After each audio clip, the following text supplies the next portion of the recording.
ការនៅចាំជួយគេគ្រប់ពេលមិនមែនជាការកសាងទំនាក់ទំនងល្អទេតែវាធ្វើឲ្យអ្នកបាត់បង់តម្លៃខ្លួនឯងនៅពេលអ្នកជប់ធ្វើជាមនុស្សងាយស្រួលហើយងាកមកផ្ដល់អត្ថិភាពឲ្យខ្លួនឯងជីវិតអ្នកនឹងចាប់ផ្ដើមផ្លាស់ប្ដូរជាវិជ្ជមាន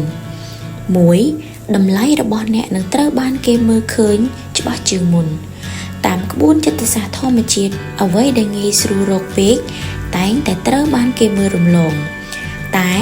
នៅពេលអ្នកឈប់លើកទូរស័ព្ទគ្រប់ពេល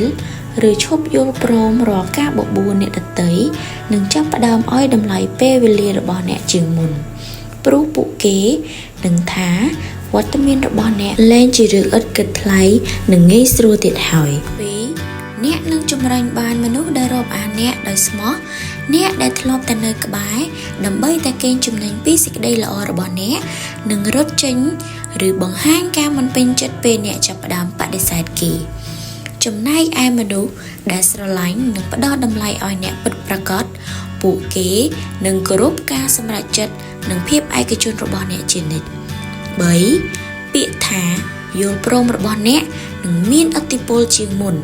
បើអ្នកតែងតែយល់ព្រមគ្រប់រឿងនោះពាក្យមួយនេះនឹងបាត់បង់ទម្ងន់និងគ្មានន័យអ្វីធំដុំនោះទេ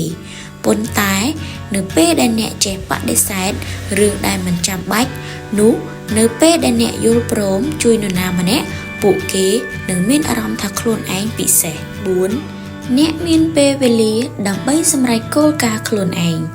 ការជប់លះបង់ពេលវេលាដើម្បីតែបំពេញចិត្តអ្នកដទៃ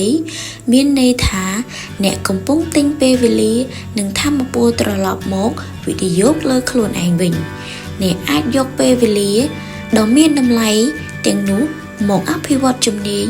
ឬកសាងផែនការអាជីវកម្មដែលអ្នកតែងតែស្រមៃចង់ធ្វើជំនួសឲ្យការរវល់តែដោះស្រាយបញ្ហាឲ្យគេអត្ថបទដកស្រង់ចេញពីគំនិត